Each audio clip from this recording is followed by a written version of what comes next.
nation on Earth has fallen under the yoke of tyranny, the metric system. From Beijing to Buenos Aires, from Lusaka to London, the people of the world have been forced to measure their environment in millimeters and kilograms. The United States is the only major country that's resisted, but we have no reason to be ashamed for using feet and pounds. So says New Criterion editor James Panaro, who spoke with him recently. I'm joining you tonight as an anti-metrite. I'm taking a stand against the metric system, the original system of global revolution and new world orders. God bless you. That's exactly what it is. Esperanto died, but the metric system continues, this weird, utopian, inelegant, creepy system that we alone have resisted. How long can we hold out against it, would you say? Well, today, as you mentioned, the United States stands nearly alone in the world in maintaining customary measures. The inch, the pound, the foot, the mile. And we should stand tall on our own 2 feet, I say, because it was customary measures that measured out the Industrial Revolution and customary measures that took us to the moon. The metric system, meanwhile, is the product of the French Revolution. It was imposed at the business end of the guillotine.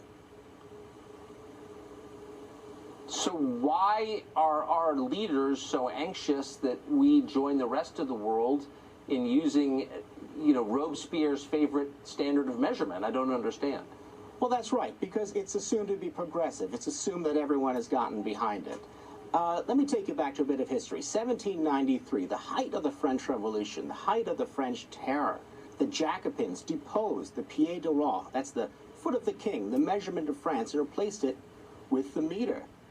Now, all customary measures use man and his labor as the basis of its measurement. What's an acre? It's the amount of land that a yoke of oxen can till in one day.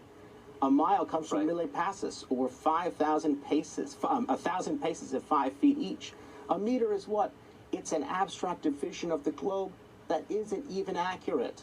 So it's completely made up out of nothing. It's totally made up. And here's something else. Even worse than overturning custom has been the meter's imposition of 10. It's a 10-size-fits-all mentality. Now, here's how it gets crazy.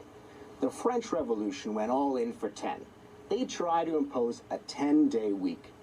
100 hours, 100 minutes, 100 seconds. They had a whole revolutionary calendar. Now, the metric system with its tens is what remains of their radicalism. Now, that sounds reasonable. Actually, counting by 10 is pretty good. We have 10 fingers. You can count your money in 10. It's good for abstract calculations. It's not great for measuring things in the real world. There's a reason why our measurement system has 12s, 8s, and 60s. It comes from ancient knowledge, ancient wisdom, from the Romans, 12, from the Babylonians, 60. Why? Because those numbers divide up evenly into thirds, fourths, halves, and enables common people to make calculations and to measure their lives without complex arithmetic. What's a third of a foot? It's 4 inches. What's a third of a meter? 33.3 something centimeters. It doesn't even add up. You see the problem right there. I do see the problem, and I've never heard it as eloquently expressed as you just did. I think you give a lot of us heart to keep fighting against the global tyranny of the metric system, and bless you for that. Well, thank you.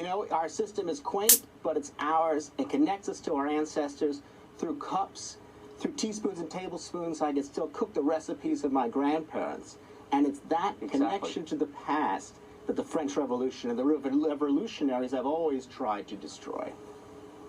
Yeah, I'll accept the kilometer when we accept the euro. Never. Thanks very much. Good to see you. All right, thank you, Tucker.